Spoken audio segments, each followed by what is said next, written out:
आगे बढ़ते हुए अब रक्षा क्षेत्र से जुड़ी एक बहुत बड़ी खबर आपके सामने। देश के नए आर्मी चीफ होंगे उपेंद्र द्विवेदी।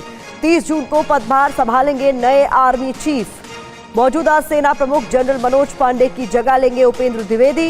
39 साल का इनका अनुभव है और कश्मीर में भी इनकी पोस्टिंग रही है। तो रक्षा क्षेत्र से जुड़ी इस वक्त की ये सबसे बड़ी खबर आपके सामने। देश के नए आर्मी चीफ होंगे उपेंद्र द्विवेदी। जानकारी के मुताबिक 30 जून को पदभार संभालेंगे। मौजूदा सेना प्रमुख जनरल मनोज पांडे की जगह लेंगे।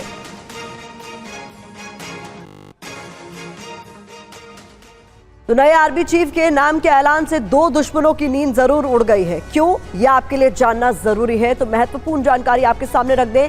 दरअसल नए army chief lieutenant general Upendra Dwivedi को आपको जानना जरूरी है। इसके लिए सैनिक स्कूल रीवा, राष्ट्रीय रक्षा अकेडमी खड़क वासला के पूर्व छात्र वो रह चुके हैं। इसके अलावा जो जानकारी है, 15 दिसंबर 1984 को सेना की 18 JNK राइफल्स में कमीशन मिला। इसके अलावा बाद में 18 JNK राइफल यूनिट की कमान भी उन्होंने संभाली है। जानकारी के मुताबिक JNK में आतंकवाद विरोधी कई सफल अभियान उन्होंने चलाए हैं। ऐसे में पाकिस्तान की नींद उड़ना माना जा रहा है कि तय है। उत्तरी और पश्चिमी सीमाओं पर रणनीतिक मार्गदर्शन भी वो कर चुके हैं। जटिल सीमा मुद्दे सुलझाने के लिए सक्रिय रूप से वो शामिल रहे हैं। इसके अलावा भारतीय सेना की सबसे बड़ी कमान के आधुनिकीकरण में उनका अहम योगदान रहा है। बख्तरबंद brigade, mountain division, strike corps का खास उनके पास अनुभव है। उत्तरी कमान में सभी रैंकों की तकनीकी दक्षता को बढ़ाने में भी उनकी भूमिका को अहम माना जाता है। सेना में बिग डेटा, AI, क्वांटम और ब्लॉकचेन इस्तेमाल को इन्होंने शामिल किया है। परम विशिष्ट सेवा पद, अति विशिष्ट सेवा मेडल से वो सम्मानित हैं। तो नए आर्मी चीफ की एक एक डिटेल हमने आपके सामने रखी। और इस बीच आजकल पाकिस्तान में एयर स्ट्राइक वाला डर फैला हुआ है। आतंकिस्तान के नेताओं, सेना और आतंकियों को यकीन है कि मोदी सरकार रईसी में हुए आतंकी हमले का उत्तर जरूर देगी। दूसरी तरफ इस बार चीन पाक का पक्का इलाज करने के लिए मोदी 3.0 का ब्लूप्रिंट भी तैयार है। तीसरी पारी में मोदी सरकार राजनीति, कूटनीति और रणनीति का इस्तेमाल करके दुश्मनों को कड़वा डोज देने वाली है।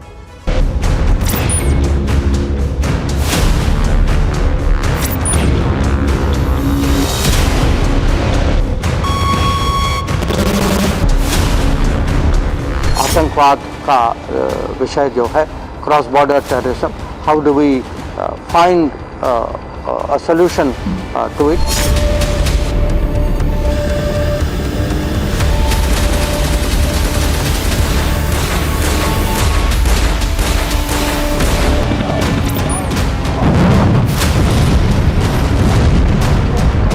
भारत की संसद ने 2 बार प्रस्ताव भी पारित किया है। POK हमारा था, है और रहेगा, इसमें कोई दो राय नहीं है। POK को हम अपना मानते हैं।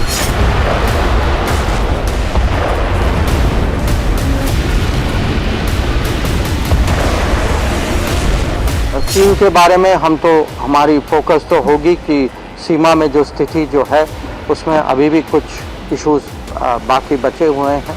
हाँ, तो उसको कैसे निपटाया जाए।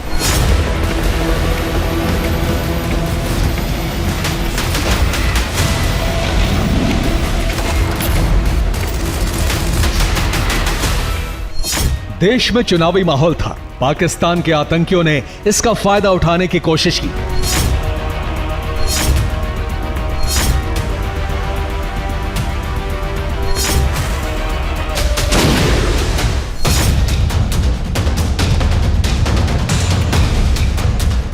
इधर आतंकियों को अंजाम तक पहुंचाने का मिशन एक्टिव हुआ। उधर मोदी 3.0 में एक बार फिर देश के विदेश मंत्री बनते ही S जयशंकर ने पाकिस्तान से आने वाले आतंकवाद पर बड़ा बयान दे दिया। और पाकिस्तान के साथ ये भी आप जानते हैं कि विषय जो है, सालों से वो जो आतंकवाद का विषय जो है, cross border terrorism, how do we find a solution to it, so that cannot be the policy of a good neighbor। एक बार फिर विदेश मंत्री बनने के तुरंत बाद S जयशंकर ने अपने पहले बयान से ही साफ कर दिया है कि मोदी 3.0 सरकार ने आतंकिस्तान का समाधान करने का पूरा ब्लूप्रिंट तैयार कर लिया है। बीते कुछ दिनों में प्रधानमंत्री नरेंद्र मोदी, गृह मंत्री अमित शाह, रक्षा मंत्री राजनाथ सिंह ने POK को लेकर देश से क्या वादा किया है। कहते हैं कि पाकिस्तान ने चूड़ियां नहीं पहनी है, अरे भाई पहना देंगे।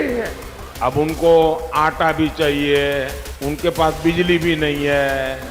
अबे हमें मालूम नहीं है कि उनके पास चूड़ियां भी नहीं है। भारत की हर सरकार का एजेंडा पीओके होना चाहिए, क्योंकि पीओके भारत का हिस्सा है और हमारी देश की संसद का कमिटमेंट है और भारतीय जनता पार्टी का तो पक्का कमिटमेंट है कि पाक ऑक्यूपाई कश्मीर भारत का हिस्सा है, उसको वापस बहन भाइयों, पीओके हमारा था, पीओके हमारा है, पीओके हमारा रहेगा।